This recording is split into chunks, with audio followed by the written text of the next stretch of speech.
Good morning students. आज हम नया चैप्टर स्टार्ट कर रहे हैं, चैप्टर नंबर 14, जो कि है हमारे मैजिकल यूनिवर्स के ऊपर। ओके, यानी कि हमारे ब्रह्मांड के बारे में चैप्टर। इसमें हम सोलर सिस्टम के बारे में पढ़ेंगे, हमारे प्लैनेट अर्थ के बारे में पढ़ेंगे जिसको कि ब्लू प्लैनेट कहा जाता है, शाइनिंग मून के बारे में पढ़ेंगे और स्टार्स एंड कॉन्स्टेलेशन के बारे में। ओके, हम क्लास थर्ड में भी एक चैप्टर ऐसा पढ़ चुके हैं जिसमें हमने बेसिक डिटेल्स ली थी। ओके, अब जो यूनिवर्स क्या होता है, एक एंडलेस यूनिवर्स का एंडलेस जगह है जहाँ पर न जाने कितनी गैलेक्सियाज हैं, सेलेशियल बॉडीज़ हैं, स्टार्स हैं। गैलेक्सीज बेसिकली होता है कि गैलेक्सी में अपना खुद का एक सोलर सिस्टम होता है, खुद का एक सन होते हैं, उनके आसपास जो प्लैनेट्स रिवॉल्व करते हैं वो मतलब आसपास जो चक्कर लगाते हैं। इनके अलावा क्या होता है कि स्टार्स होते हैं, सेलेशियल बॉडीज़ लाइक सन होते हैं, मून होते हैं, प्लैनेट्स होते हैं, ये सारी चीज़ मिला के गैलेक्सी बनाती है। ओके, अब जो हमारी जो गैलेक्सी है वो मिल्की वे गैलेक्सी है। अभी due to the electricity run out हो गई है तो उसका प्रोजेक्टर ऑन नहीं है, पर थोड़ी देर पहले जो आप इमेज देख रहे हैं ना, वो हमारे गैलेक्सी की इमेज है। ओके, जिसको कि हम मिल्की वे के नाम से जानते हैं इंग्लिश में, और हिंदी में हमसे आकाश गंगा के तौर पर जाना जाता है। ओके, हमारा जो सोलर सिस्टम है वो पार्ट है हमारे मिल्की वे गैलेक्सी का। इसमें न जाने कितनी बिलियंस ऑफ स्टार्स हैं। इसके अलावा स्पेस में गैस है, डस्ट है, धूल है, और इसके अलावा जो पहले कोई प्लैनेट हुए थे जो कि अब किसी भी कारण से टूट कर बिखर गए हैं, तो वो एस्ट्रॉइड्स हैं। ओके, ये जो हम इमेज देख रहे हो, ये इमेज है हमारे मिल्की वे गैलेक्सी। ओके, और हमारा सोलर सिस्टम है जिसमें हमारा सन हो गया, डिफरेंट स्टार्स हो गए, हमारे खुद का प्लैनेट हो गया, ये इस मिल्की वे या आकाश गंगा का एक हिस्सा है। ओके, अब ये सब हमने हमारी पुरानी चीज़ें क्लास थर्ड में आप पढ़ चुके हो, इसको बस मैं रिकॉल करवा रहा हूँ। ओके, अब इनके अलावा जब हमारे प्लैनेट्स के बारे में हम पढ़ते हैं, जो कि हमारे सोलर सिस्टम में हमारे 8 planets.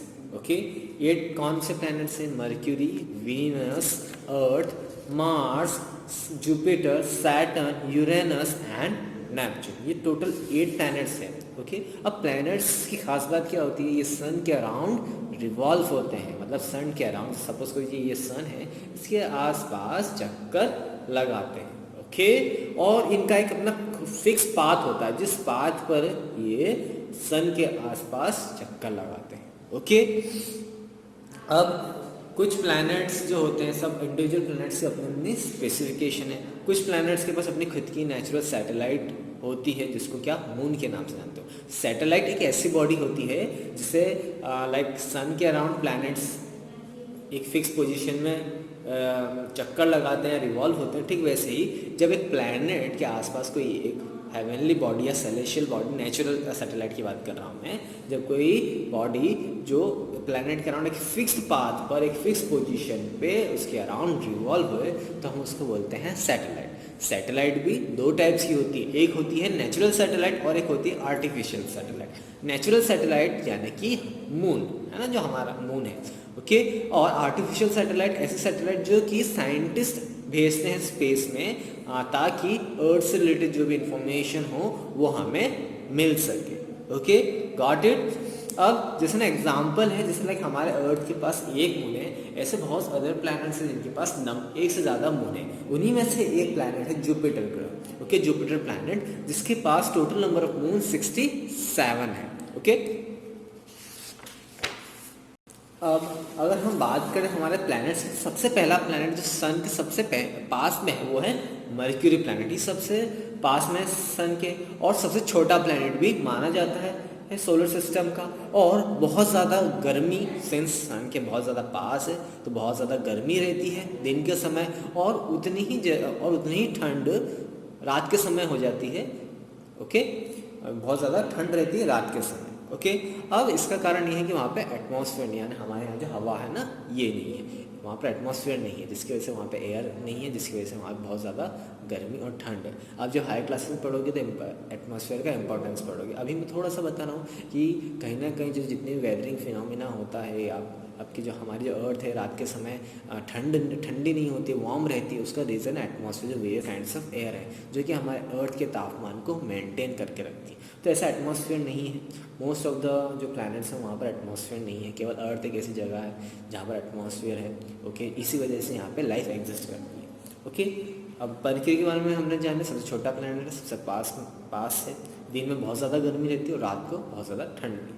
Then comes the Venus planet जो कि सेकंड नंबर पे है और हमारे अर्थ के पास वाला प्लैनेट है ना, पड़ोसी प्लैनेट हम बोल सकते हैं। ओके, ये सबसे ब्राइटेस्ट प्लैनेट्स हैं, यानी कि सारे प्लैनेट्स में सबसे ये ज़्यादा चमकता है। Okay, it is also known as morning star और इवनिंग स्टार। मॉर्निंग स्टार और इवनिंग स्टार ये है कि साल के किसी ऐसे समय पर हम इसे अर्थ से स्पेस में जैसे लाइक अ मून हम इसे देख सकते हैं। ओके, मॉर्निंग स्टार है मून स्टार, ये भी बहुत ज़्यादा हॉट प्लैनेट है। Okay, then comes our Earth. ये एक लौता प्लैनेट है जहाँ पर लाइफ एग्जिस्ट करती है, ना ज़्यादा यहाँ पर ठंड है ना ज़्यादा गर्मी है। ओके, और एक ऐसा लौता प्लैनेट है जहाँ पर पानी हवा ये दोनों एक साथ एग्जिस्ट करती हैं। ओके, और ये एक लौता प्लैनेट है हमारे सोलर सिस्टम में जहाँ पर लाइफ एग्जिस्ट करती है। फिर इसके बाद हमारा नेक्स्ट प्लैनेट आता है मार्स। ओके, इस प्लैनेट को रेड प्लैनेट के नाम से जानते हैं क्योंकि यहाँ की जो मिट्टी है, यहाँ की जो धूल है, वहाँ पे ऐसे तूफान आती है, वहाँ की जो मिट्टी है वो लाल रंग की। Okay, then comes the Jupiter planet. ये हमारे सोलर सिस्टम का सबसे बड़ा प्लैनेट है। ओके, ये सबसे फास्ट तरीके से स्पिन भी होता है। ओके, हमारी जो अर्थ है ना वो कॉन्स्टेंटली स्पिन होती है ऐसे। ओके, ये कॉन्स्टेंटली स्पिन भी होती है। ओके, इसका फिनोमेना हम बाद में पढ़ेंगे, आगे जाके पढ़ेंगे। स्पिनिंग होती है जब भी आपने कभी सुना होगा कि अमेरिका में अभी रात हो रही है और इंडिया में अभी दिन हो रहा है। उसका कारण ये जो स्पिन होती है ना, उस वजह से जिस हिस्से में सूरज की रोशनी पड़ती है तो वहाँ दिन रहता है, और जिस हिस्से, क्योंकि अर्थ क्या है, गोल है, तो जब सामने से सपोज कीजिए ये हमारा अर्थ है, अभी आप यहाँ से देख पा रहे हो उसको, आप पीछे से देख पा रहे हो, इसकी मेरी चीज़ होगी।